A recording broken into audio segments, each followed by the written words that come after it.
How to fix Divine Knockout crashing on Windows PC. 1. Verify the integrity of game files in Steam. Like this. 2.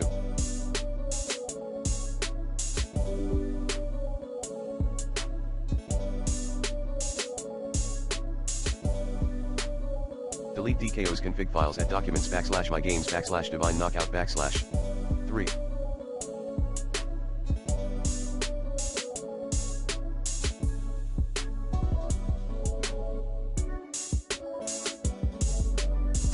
Play the game as admin. Like this. 4.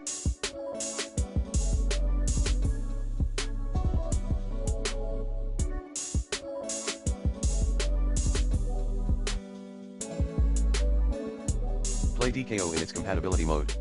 Like this. 5.